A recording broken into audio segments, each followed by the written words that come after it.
नमस्कार दोस्तों। आज एक हम ऐसी शख्सियत को याद करेंगे, नमन करेंगे, जिन्हें हमारे भारतीय साहित्य में उपन्यास सम्राट के नाम से याद किया जाता है। मेरी मुराद आप समझ गए होंगे, मुंशी प्रेमचंद। मुंशी प्रेमचंद की ज़िंदगी दोस्तों बहुत ही संघर्षमय थी। सारी उम्र संघर्ष करते रहे और जूझते रहे और अंतिम दिन भी को बहुत सुखद नहीं बीते। हालांकि इस बंदे ने, इस शख्स ने हिंदी साहित्य को और उर्दू साहित्य को इतना कुछ दिया अल्पकाल में, थोड़े वक्त में, कि वो वाकई एक इतिहास बन गया। सिर्फ 56 वर्ष जिए। 56 वर्ष की उम्र तक लगभग 300 कहानियाँ और 11 उपन्यास इन्होंने दिए, और उर्दू में भी, और उसके बाद फिल्मों में भी पटकथा लिखी, और इनके उपन्यासों पर 7 फिल्में भी बनी हैं, कुछ तमिल में बनी हैं और अन्य भाषाओं में, बांग्ला में भी बनी हैं। तो ऐसे विलक्षण शख्सियत को याद करना बड़ा अच्छा लगता है। और मैं आपको बता दूं कि आज 31 जुलाई को इनका जन्मदिन है। 1880 में उत्तर प्रदेश के एक बनारस के नज़दीक ही है लम्ही गांव, तो लम्ही गांव में इनका जन्म हुआ था। मित्रों, कभी उधर से जाएं तो वो भी एक तीर्थ होना चाहिए था, लेकिन तीर्थ बन नहीं पाया। वहाँ एक प्रतिमा तो लग गई, एक छोटा सा वाचनालय भी इनके नाम पे हो गया, लेकिन इतने बड़े आदमी, इतनी बड़ी शख्सियत, इतने बड़े कृतिकार को हम किस तरह बड़े मामूली ढंग से याद करते हैं, ये इस बात का प्रतीक भी है। शुरुआती ज़िंदगी बहुत अच्छी नहीं थी। छोटी उम्र में विवाह हो गया, लेकिन उसके बाद घर में बड़ा क्लेश रहता था, बहुत ज़्यादा दुखद परिस्थितियां थी, और उन तनाव भरी परिस्थितियों में कुछ लिखना इनके लिए बड़ा मुश्किल हो जाता था। लेकिन बहरहाल ज़िंदगी थी, जिस तरह से रूप रंग दिखाए देखने पड़ते हैं। और इनको जो लिखने लिखाने का शौक़ शुरू से ही था। बहुत सारी कहानियाँ जो हैं वो जैसे उसने कहा था गुलेरी जी की अमर हो गई, वैसे शतरंज के खिलाड़ी जैसी कहानियाँ इनकी भी अमर हो गई।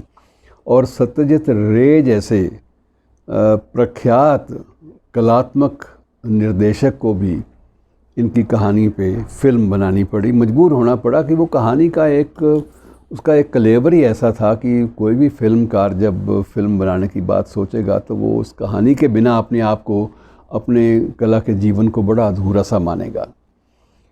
और अब इनके लेखन के बारे में 2 स्कूल ऑफ थॉट हैं। एक तो इनको गांधीवादी लेखक के रूप में याद करते हैं, दूसरा स्कूल ऑफ थॉट वो है जिसमें इनको प्रगतिशील लेखक संघ का संस्थापक सूत्रधार मानते हैं।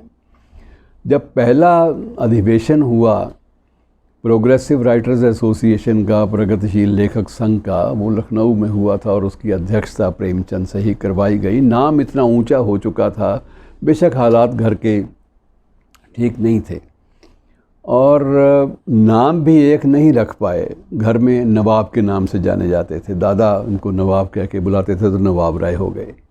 लिखने के वक्त धनपत राय कायस थे जाति से, तो धनपत राय कायस के नाम से शुरुआती दौर में लिखने लगे।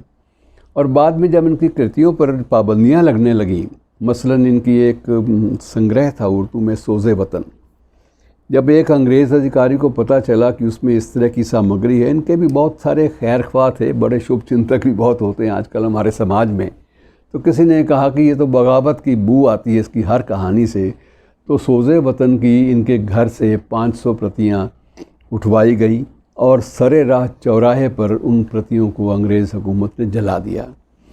मित्रों, कई सवाल लोग करते हैं कि इनके उपन्यासों में स्वाधीनता संग्राम जो है वो कहाँ है। वो एक ऐसा जूझने वाला समय था, लेकिन वो गलत हैं। वो इसलिए गलत हैं कि उन्होंने इनको पूरा पढ़ा नहीं।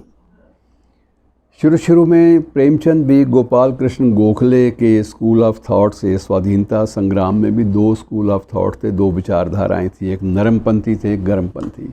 लेकिन जल्दी इनका मोह भंग हुआ। इनको लगा कि लोकमान्य तिलक के अलावा और कोई चारा नहीं। उसकी जो फॉलोइंग है, उसके चरण चिन्हों पे चलना, उसकी विचारधारा को अपनाना, गर्म दल में रहना, ये ज़्यादा सुखद है। और उन्होंने बहुत सारे लेख जो है उन दिनों में लिखे। और लेखन जो है आबाद गति से चलता रहता था, इसमें कोई संदेह नहीं है। मुझे जैनेंद्र कुमार जी की याद आती है। जैनेंद्र कुमार जी कहते हैं कि एक बार मैंने सोचा कि मैं मिलकर आऊँ इतने बड़े आदमी से, जब बनारस में आया हुआ हूँ तो ऐसे व्यक्ति के दर्शन किए बिना चला जाऊँ तो ये बड़ी गज़ब की, बड़ी अलग सी बात होगी। तो कहते हैं तंग सी संकरी गली में मैं घुस गया, पूछा मुंशी प्रेमचंद का मकान, तो उन्होंने कहा जी मुंशी प्रेमचंद तो पता नहीं, धनपत राय नाम के उनको लोग मुंशी जी भी कह लेते हैं, शायद वही होंगे, आखिर वाला मकान है।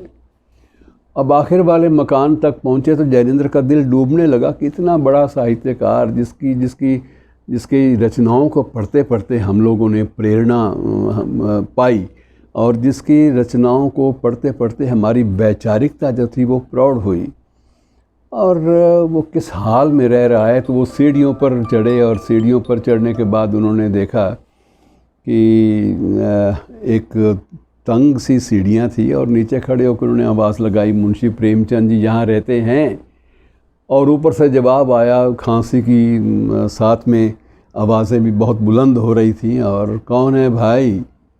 तो जी मैं जैनेंद्र कुमार हूँ, आपका प्रशंसक। अरे जैनेंद्र मैं तुम्हें जानता हूँ भाई, मैंने तुम्हारी रचनाएं पढ़ी हैं, अगर आ सको तो ऊपर तक आ जाओ, मैं तो अब नीचे उतरने से रहा।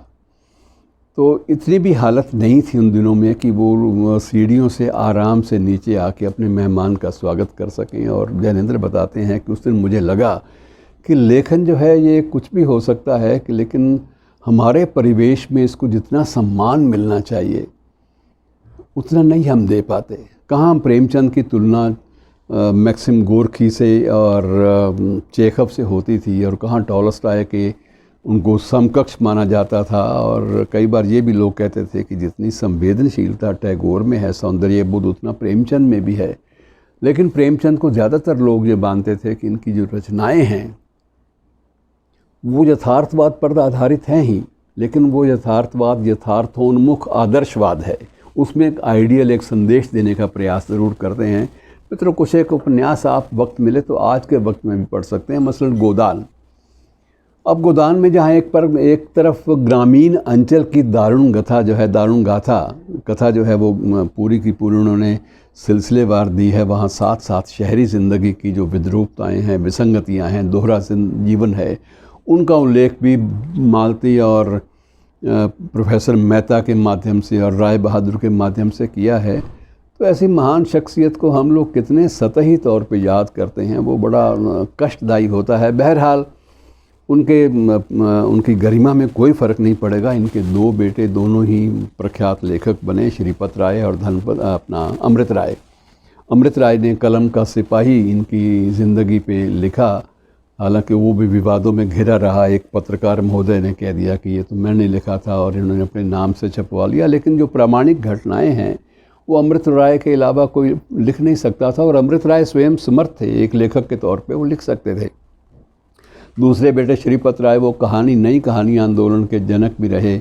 उन्होंने कहानी के नाम से पत्रिका निकाली और बड़ी खूबसूरती से वो पत्रिका काफ़ी देर चली, और उसमें छप जाने का मतलब ये होता था कि ये स्थापित हो गया कहानीकार।